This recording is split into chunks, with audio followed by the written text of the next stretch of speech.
नमस्कार, बहुत स्वागत है आपका। आपके साथ मैं हूं ज्योत्सना पाटनी। कोरोना की थर्ड वेव के बाद दिल्ली में कोरोना इमरजेंसी के हालात बनते जा रहे हैं। Killer corona out of control ना हो जाए, इसे लेकर अमित शाह की अगुवाई में गृह मंत्रालय फुल एक्शन में नजर आ रही है। इस साल मई जून में कोरोना के खिलाफ जंग में जैसे एक्शन लिए गए थे, आज सरकार के लेवल पर वही प्लान अमल में लाया जा रहा है। गृह मंत्रालय ने दिल्ली को कोरोना से बचाने के लिए 10 टीमों का गठन किया है जो 100 अस्पतालों का दौरा कर रही है। इसके अलावा दिल्ली एयरपोर्ट के पास डीआरडीओ अस्पताल में 250 आईसीयू बेड बढ़ाए गए हैं। सबसे बड़ा फैसला शकूर बस्ती रेलवे स्टेशन पर 800 बेड बढ़ाने का है। आइसोलेशन कोच बनाए गए हैं। रेल डिब्बों में पैरामिलिट्री फोर्स के डॉक्टर्स की तैनाती की गई है। इसके अलावा बीईएल ने दिल्ली के लिए 250 वेंटिलेटर भेजे हैं। दिल्ली में इस हफ्ते से डोर टू डोर सर्वे शुरू होगा जो 25 नवंबर तक चलेगा। सरकार नवंबर के आखिर तक रोज 60,000 आरटी-पीसीआर टेस्ट करने की तैयारी कर रही है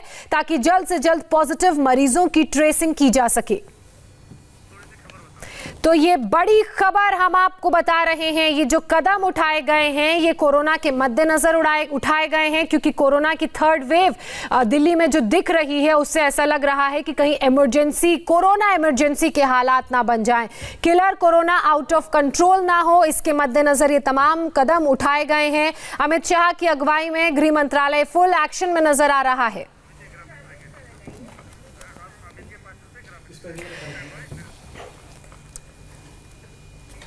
तो क्या क्या कदम उठाए गए हैं बताने के लिए मेरे सहयोगी अमित का रुख करते हैं जो इस वक्त मेरे साथ स्टूडियो में ही मौजूद हैं। अमित, आप ग्राफिक्स के जरिए हमें समझाइए उन कदमों के बारे में। देखिए कितना ये क्रूशियल मामला, आप समझ सकते हैं कि किस तरह से गृह मंत्रालय में पूरी मीटिंग हुई और उसके बाद कितना कुछ किया गया।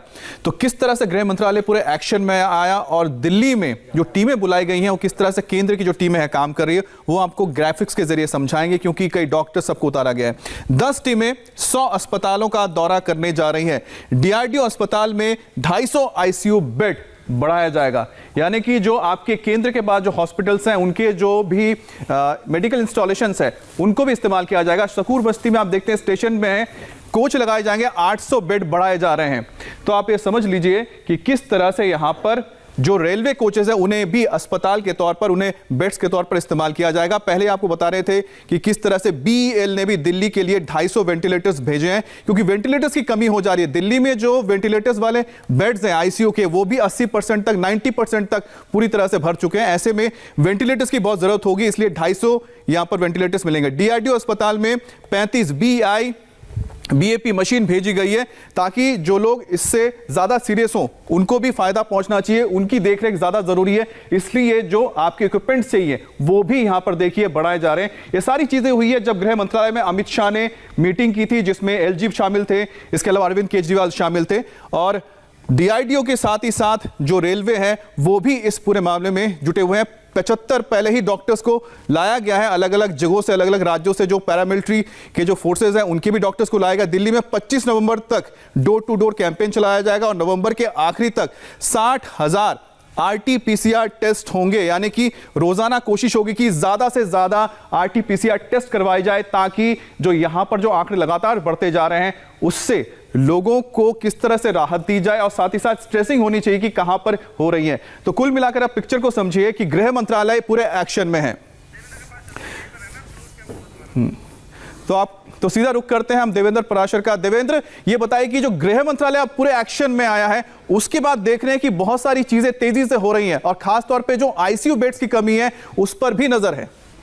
बिल्कुल अमित, और अमित शाह दूसरी बार ऐसा हो रहा है कि दिल्ली में कोरोना क्राइसिस को देखते हुए एक तरह से कमान अपने हाथों में संभाल रहे हैं। जब दिल्ली के मुख्यमंत्री अरविंद केजरीवाल ने उनसे समय मांगा था और 15 नवंबर को जो बैठक हुई थी अमित शाह की अध्यक्षता में, उसके बाद से कई बड़े फैसले लिए गए हैं केंद्र सरकार की तरफ से अमित शाह के निर्देश पे। और उसमें आप देखें तो जो अमित शाह की कार्यशैली रहती है कि मल्टी डायमेंशनल, यहाँ पे भी वही दिख रहा है कि एक तरफ उनका पूरा फोकस इस बात पर है कि टेस्टिंग बहुत ज़्यादा बढ़ाई जाए, दूसरी चीज़ की सर्वे कराया जाए, तीसरी चीज़ की टेस्टिंग में अगर कोई टेस्ट सेंटर तक जाने में सक्षम नहीं है या रिलक्टेंट है तो फिर उसके लिए मोबाइल फैसिलिटी प्रोवाइड कराई जाए, चौथी चीज़ की डॉक्टर्स और पैरामेडिकल स्टाफ की कमी है तो उसके लिए जो जो स्टाफ है बाहर से उन्हें फ्लाई करके मंगाया जा रहा है। कुछ तो ऑलरेडी काम कर रहे हैं, तकरीबन 250, और बाकी सैटरडे तक पहुंच जाएंगे। पांचवी चीज़ की वेंटिलेटर्स की कमी है तो वेंटिलेटर्स मंगाया जा रहा है। छठी चीज़ की आईसीयू बेड्स की कमी है तो उसके लिए डीआरडीओ और 250 आईसीयू बेड बढ़ा रहा है। इसके अलावा ट्रेन कोचेस का इस्तेमाल किया जा रहा है। तो आप देखें तो हर एक स्तर पर ये कोशिश की जा रही है। और एक चीज़ पिछले दिनों सरकार के स्तर पर माना गया था कि दिल्ली में जिस प्रकार से कॉन्ट्रैक्ट ट्रेसिंग होनी चाहिए थी, पहले हो रही थी, उसमें कमी आई थी और वहां पर निश्चित तौर पे उसको और ज्यादा जाहिर सी बात है कि उसी वजह से जो ये जो इन्फेक्शन है और तेजी से बढ़ता गया और जो नंबर ऑफ जो पॉजिटिव केसेस है लगातार बढ़ते गए। लेकिन आपको सोचना पड़ेगा कि आखिरकार गृह मंत्रालय को क्यों उतरना पड़ा मैदान में, क्यों उनको आना पड़ा, क्यों दखल देना पड़ा, उनको एक्शन लेना पड़ा। ग्राफिक से समझिए कि आखिरकार दिल्ली में किस तरह से हालात बिगड़ते जा रहे थे, जिसके बाद इमरजेंसी अलार्म बजा और दिल्ली में केंद्र सरकार को उतरना पड़ा। आप देखिए दिल्ली में कोरोना की किलर स्पीड कितनी दिखा रही है, लगभग 50 लाख, आप सोचिए कि 50 लाख तक जाने वाला है। और उसके बाद टोटल जो मौत का आंकड़ा आप समझ लीजिए कितना है, 49,05,598 तो सिर्फ केसेस टोटल आ चुके हैं। और उसके बाद मौत का आंकड़ा देखिए 7,812, और उसके बाद एक्टिव केसेस अभी भी 42,000 केसेस है। 42,000 अगर एक्टिव केसेस है तो इतनी जगह कहां पर है कि लोगों को आप कहां रखेंगे, कैसे उनकी देखभाल करेंगे। और सबसे ज्यादा तो आईसीयू की जरूरत पड़ती है। आप उस बात को समझिए कि 90, तो आप समझिए कि 4,95,000 टोटल केसेस यहां पर आ रही हैं और 5 लाख के करीब ये पूरे जो केसेस है टोटल केसेस जा रहे हैं। इसके अलावा किलर स्पीड आप देखिए कि 6,396 आप देखिए आज केसेस आए हैं, उसके बाद 99 लोगों की जान गई है। तो ये जो आंकड़ा है आपको समझ में आना चाहिए कि अगर इतने केसेस हैं उसमें से 100 लोगों की मौत हो जा रही है और रोजाना ऐसा हो रहा है कि हर घंटे में 4 लोगों की मौत हो रही है। अब आपको बताते हैं कि किस तरह से 12 नवंबर से जो पूरा का पूरा आंकड़ा तैयार हुआ है। आप शुरुआत करते हैं 12 नवंबर से। ये देखिए 12 नवंबर को कितने केसेस थे, 7,053 केसेस। उसके बाद देखिए 13 नवंबर को आते हैं 7,802 केसेस आ जाते हैं और उसके बाद 14 नवंबर को एक बार फिर से 7,340। तो ये लगातार देखिए कि ये 3 जो दिन है, 3 दिन 7,000 केसेस रहता है, उसके बाद 3,000 नीचे डिप होता है, 3,235, उसके बाद 3,797 केसेस डिप हुआ। लेकिन एक बार फिर से इसने रफ्तार पकड़ ली और 6,396 केसेस हो गए। तो जो केसेस है एक बार फिर से बढ़ने शुरू हो गए और यही वजह है कि केंद्र सरकार को दखल देना पड़ा। भले ही 2 दिन यहां पर केसेस कम रहे हो, लेकिन कई बार टेस्ट कम होने की वजह से इस भी केसेस का पता नहीं लगता है। तो हर घंटे में आप समझिए 4 लोगों की जान जा रही है। सबसे ज्यादा डराता है कितनी मौतें हो रही हैं, ये तो सबसे खतरनाक है। 12 नवंबर से हम आपको दिखा रहे हैं। 12 नवंबर को देखिए 104 लोगों की जान चली जाती है। उसके बाद 13 नवंबर को 91 लोगों की मौत होती है। 14 नवंबर को 96 लोगों की जान गई है। इस दिन लोग दिवाली मना रहे थे, याद होगा आपको।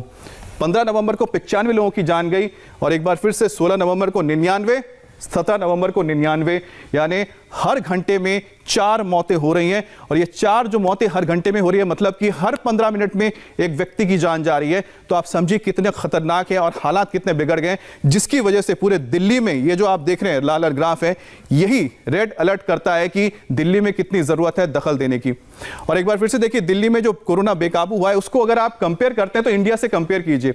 इंडिया में अगर हम बात करते हैं 89,12,704 यानी कि 89,12,704 टोटल केसेस हैं। दिल्ली में कितने हैं, 4,95,598 केसेस हैं। अब जरा मौत के आंकड़े पे आ जाइए। मौत का अगर आंकड़ा देखते हैं टोटल कितने हैं, यहां पर 1,31,031 मौतें हुई हैं। दिल्ली में ही 7,812। और अगर कुल मिला के देखें रोजाना अगर वहां पर 99-100 के करीब अगर लोगों की डेथ होती है और हर घंटे में 4 लोगों की मौत होती है और हर 15 मिनट में एक व्यक्ति की मौत होती है, तो आप समझ सकते हैं। आप परसेंटेज से समझ लीजिए कि क्या है। एक्टिव केसेस आप देखिए 4,46,657 टोटल केसेस आ रहे हैं, एक्टिव केसेस हैं। 42,000 केसेस सिर्फ दिल्ली में है।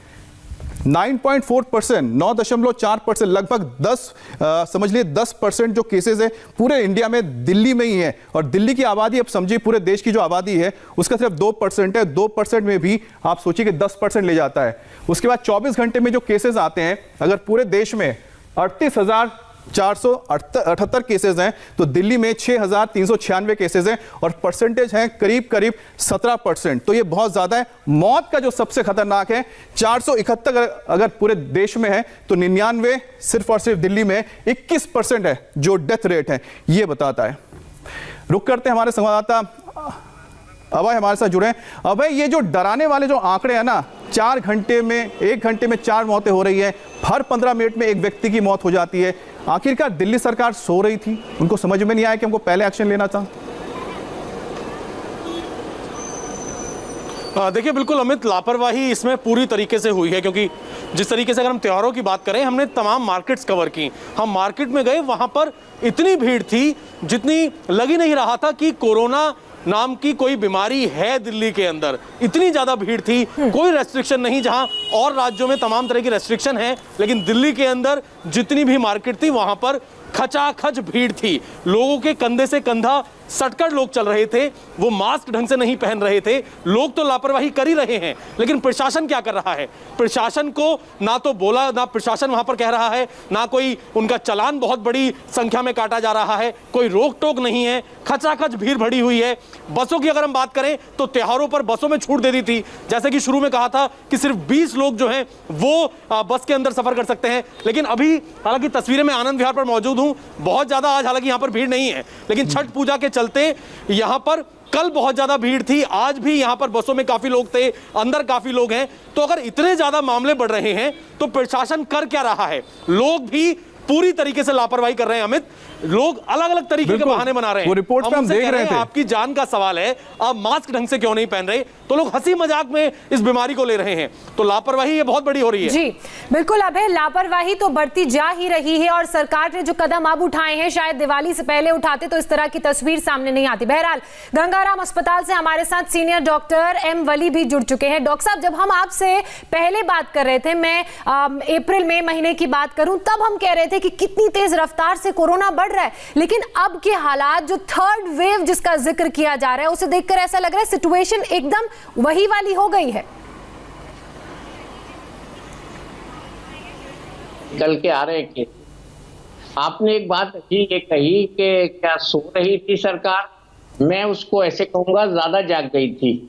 ज्यादा जाग गई थी इसका मतलब ये है कि लिबरल कर दिया था बसों में, लिबरल कर दिया था मार्केट्स में, कोई सुपरविजन नहीं था। देखिए, मार्केट्स में पुलिस सुपरवाइज कर सकती थी, अब वो हो गई बात।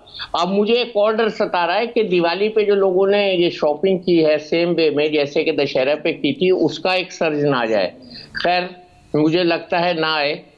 और तीसरी बात जो सबसे बड़ी है कि लॉकडाउन से लोग बहुत घबराए हुए हैं। लॉकडाउन की मैंने बहुत अच्छी मिसाल कल देके बताया था कि लॉकडाउन मुझे यहाँ करना है, नाक के ऊपर लॉकडाउन करना है, मुंह के ऊपर लॉकडाउन करना है, आंखों के ऊपर लॉकडाउन करना है और अपने पैर में बेड़ियां डालनी है, वो लॉकडाउन करना है। जब से मेरे को कोई काम होगा जरूरी, तभी घर से बाहर जाऊंगा। अगर मैं 500 रुपए घर में जेब में डाल के ले जा रहा हूँ, 2000 वापस ला रहा हूँ, तो मैं इकोनॉमी को अपनी अच्छा कर रहा हूँ।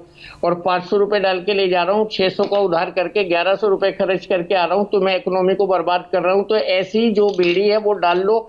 अगर कुछ कमा के ला रहे हो घर में तो बाहर जाओ, वरना मत जाओ। उन्हीं लोगों को बाहर जाना है जो ठेला लगा रहे हैं, दुकान पे जा रहे हैं, जिन्हें ऑफिस में जाना है, जिनको तनख्वाह लानी है, जिनको घर चलाना है। हमारे यहाँ बहुत बड़ी पॉपुलेशन है जो रोजी रोटी जिसको कहते हैं, रोज कुआं खोदना, रोज पानी निकालना, उसके अलावा बाहर न जाएं। और ये अब एक पैटर्न मैंने देखा है परसों नरसों से कि ये जो है हर घर में सबको हो रहा है। और इसका कारण यही है कि हम बाहर से इसको ला रहे हैं, हम बाहर से कोरोना को ला रहे हैं, ये इसका कारण है। और जब अगर हम बाहर नहीं जाएंगे तो कोरोना नहीं आएगा। ये हमारे देश का सौभाग्य है कि हमारी गृह मंत्रालय इसमें लगी हुई है। विश्व में किसी भी देश में गृह मंत्रालय नहीं इन्वॉल्व है।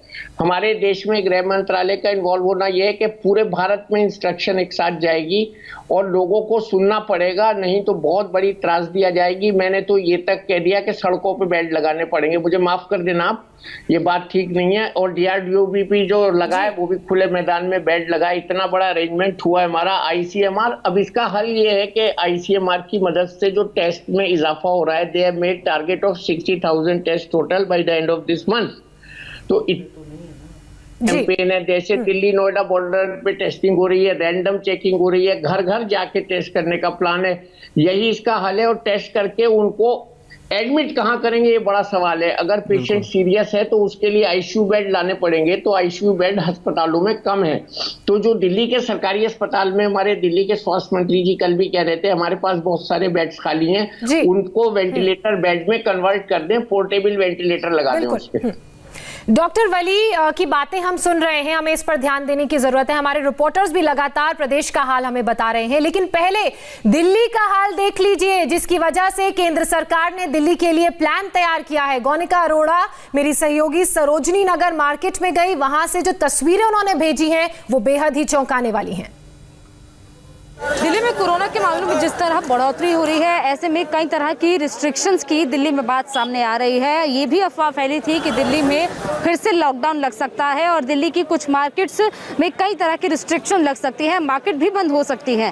इन सभी बातों पर दिल्ली सरकार की तरफ से सफाई आ चुकी है। दिल्ली सरकार का कहना है कि लॉकडाउन दोबारा दिल्ली में नहीं लगेगा, क्योंकि इससे पहले जो लॉकडाउन लगाया गया था वो ज़्यादा इफेक्टिव नहीं हुआ था। ऐसे में दिल्ली सरकार ने लॉकडाउन की बात से पूरी तरह इनकार किया है। हालांकि जो मार्केट्स हैं, वो खासतौर पर वो मार्केट जिनमें सबसे ज़्यादा भीड़ दिल्ली में देखी जाती है, जैसे कि सरोजनी नगर मार्केट, लाजपत नगर मार्केट, इसके अलावा चांदनी चौक, करोल बाग, ये तमाम ऐसे मार्केट्स हैं जिसमें लोगों की भीड़ त्योहारों के पहले से भी और त्योहारों के बाद भी अब भी लगातार बनी हुई है। और ऐसे में कोरोना के मामले इन मार्केट से ही सबसे ज़्यादा सामने आ जाते हैं। इसीलिए इन मार्केट्स में रिस्ट्रिक्शंस की बात जो है वो सामने आई है कि लोकल लेवल पर कुछ रिस्ट्रिक्शंस लगाई जाएंगी और इन्हीं रिस्ट्रिक्शंस के को ध्यान में रखते हुए लोगों की संख्या यहाँ पर कम हो जाएगी और ऐसे में कोरोना के मामलों पर थोड़ी सी लगाम जो है वो लगाई जा सकेगी। लेकिन जिस तरह इस मार्केट में रिस्ट्रिक्शंस की बात फैली है, उसको लेकर कई दुकानदारों में असंतोष भी है, क्योंकि दरअसल कोरोना के मामलों की संख्या जो है वो हर रोज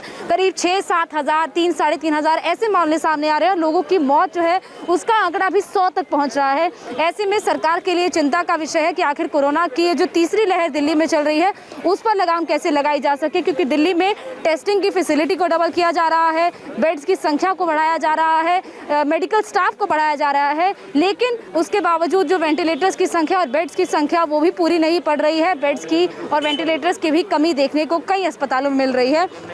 हम इस वक्त सरोजनी नगर मार्केट में मौजूद है। यहाँ की तस्वीर आप देख ही रहे हैं कि कितनी भीड़ इस मार्केट में है और ये भीड़ जो है वो पिछले कई दिनों से बनी हुई है।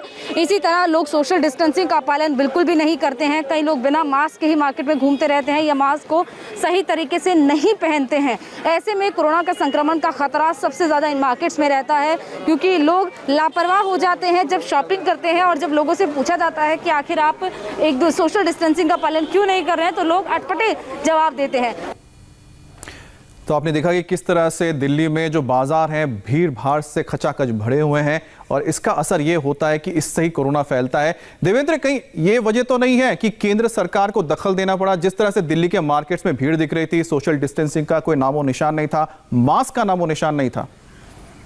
और देखिए, केंद्र सरकार की तरफ से जो कुछ किया जा रहा है वो बेसिकली इंफ्रास्ट्रक्चर को लेकर किया जा रहा है कि इंफ्रास्ट्रक्चर के स्तर पर सरकार क्या कर सकती है। दूसरी चीज़ की केंद्र सरकार का ये मानना है कि दिल्ली में जिस प्रकार से कॉन्ट्रैक्ट ट्रेसिंग होनी चाहिए थी, जो अवेयरनेस फैलाया जाना चाहिए था, जिस प्रकार से सर्वे किया जाना चाहिए था, उसमें कहीं ना कहीं दिल्ली की सरकार, उसकी मशीनरी जो थी उस हिसाब से एक्टिव नहीं रही है। आप उत्तर प्रदेश अगर तुलना करें तो उत्तर प्रदेश और दिल्ली में बहुत बड़ा फर्क है। उत्तर प्रदेश में कोई भी अगर संक्रमित व्यक्ति है, उससे अगर आप बात करें, वो ये बताया गया कि मशीनरी किस तरह से एक्टिव हुई जैसे ही उन्हें संक्रमण के बारे में पता चला, लेकिन वो चीज दिल्ली में देखने को नहीं मिल रही थी। वो लापरवाही कहीं ना कहीं दिल्ली में थी। देवेंद्र, आपने जो बात कही है कॉन्टेक्ट ट्रेसिंग, इसको लेकर यूनाइटेड नेशंस ने यूपी की काफी तारीफ की थी। डॉक्टर वली हमारे साथ है। डॉक्टर वली, जिस तरह से यूनाइटेड नेशंस ने कहा कि जो यूपी में जो कॉन्टेक्ट ट्रेसिंग हुई कि एक अगर पता लगता है पॉजिटिव है, उसके साथ कॉन्टेक्ट में कौन है उनको भी आप देखिए, उनको भी आप निगरानी में रखिए, क्या दिल्ली में ये नहीं हुआ है जिसकी वजह से ये बिल्कुल बेकाबू हो गया? हाँ, दिल्ली में थोड़ा सा वो कर नहीं पाए। अगर दिल्ली में जैसे शुरू में इन्होंने कंटेनमेंट जोन बना दिए थे ना, और धारावी स्टाइल में भी ये करेंगे, अभी भी धारावी स्टाइल पे जाना पड़ेगा इन्हें, धारावी मोड पे जाना पड़ेगा कि इसको सब रेस्ट्रिक्ट कर दो क्राउडेड एरियाज को, तब जाके कंट्रोल में आ जाएगा। और हम अभी सब सरकारी जो ICMR है, सब सरकारी अस्पतालों को सर्वेक्षण करा रही है, उनमें कितनी फैसिलिटी है। आपने जो पॉइंट रेज किया, contract tracing is the answer to this problem. कल परसों अगर आपको याद होगा, ब्रिटिश प्राइम मिनिस्टर ने बड़ा अच्छा स्टेटमेंट दिया कि मैं अपनी एनएचएस को मुबारकबाद देता हूं कि उन्होंने उस आदमी को कांटेक्ट करके मुझे बता दिया जिससे मुझे कोरोना दोबारा एक्सपोज हुआ हूं मैं। तो वो एक्सपोजर के बाद क्वारंटीन में चले गए दोबारा एकदम। तो उन्होंने अपने सिस्टम को कॉन्ग्रेचुलेट किया। तो कहीं ना कहीं इस सिस्टम में हमारे ढिलाई तो हो गई। देखिए अब इसका छठ पूजा आ रही है अभी जी। छठ पूजा पे लड़ाई झगड़ा होगा तो मैंने उसका बड़ा अच्छा हल बनाया है कि जो बड़ा वाला ड्रम होता है आटा रखने का और वो पानी रखने का, उसको आधा काट के उसमें खड़े होके पानी में पूजा कर लो, वहां मत जाओ नदी में। तो बहुत अच्छा है ये। एक बार लालू जी ने ऐसे करा था घर में पौंड बना के। तो ये छठ पूजा पे अभी फिर एक स्तर जा सकता है जी। तो छठ पूजा आ रही है तो छठ पूजा के लिए भी मैं विनती करता हूं कि घर में अपने पानी का अपने पूछ ले, धार्मिक गुरु से कितना पानी का होना चाहिए वो रिंग, उसमें खड़े होके कर लें, क्योंकि शाम के टाइम औरतें इकट्ठी होंगी, अगर एक को भी होगा सबको फैल जाएगा। अच्छा डॉक्टर साहब, जो थर्ड वेव की बात कही जा रही है दिल्ली में, मैं उस थर्ड वेव से जुड़ा हुआ एक सवाल आपसे पूछ रही हूँ, क्या थर्ड वेव की पीक निकल चुकी है या वो पीक आएगी? क्योंकि त्योहारी सीजन लगातार चल रहा है और ये भी कहा जा रहा है कि त्योहारी सीजन के साथ साथ केसेस भी कोरोना के बढ़ रहे हैं। मुझे इससे पूरा डर है कि ये जो पीक अभी दिखाई दे रही है, टेस्टिंग कुछ जगह कम हुई है, उसकी वजह से नीचे गया है कर्व, ये कर्व फिर ऊपर आ सकता है। इसलिए हमको सावधान रहना है। सावधानी हटी दुर्घटना हुई। ये अब आपने बिल्कुल ठीक पॉइंट उठाया, ये थर्ड आना ही नहीं चाहिए था और ये ऊंचा है, पहले 2 से ऊंचा है ये। तो इसको तो वहीं बराबर में लाने को ही हम इसको खुश हो रहे हैं। ये पहले 2 जो पीक्स हैं उनसे ये ऊंचा है थर्ड पीक। देखिए ग्राफ को गौर से देखिए, तो ये ऑलरेडी हम अभी वहां नहीं आए जहां पे थे सेकंड पीक में। तो ये इसकी पीक की बात न करके हमें इंडिविजुअल लेवल पे लॉक करना है। लॉकडाउन आज का मेरा मैसेज है, lock your nose, lock your mouth. हाँ, जैसा कि डॉक्टर वली कह रहे हैं, लॉकडाउन हमें करना है और मास्क का इस्तेमाल करना है और सैनिटाइजर का इस्तेमाल करना है और आसपास देखना है कि सोशल डिस्टेंसिंग है या नहीं। डॉक्टर वली हमारे साथ बने हैं, साथ ही मेरे दोनों सहयोगी भी बने हुए हैं। एक छोटे से ब्रेक के लिए हम फिलहाल रुक रहे हैं। ब्रेक के बाद भी दिल्ली में कोरोना की इमरजेंसी सिचुएशन पर यह कवरेज लगातार जारी है। आपको दिखाएंगे दिल्ली के मार्केट्स में लोग कैसे लापरवाह घूम रहे हैं।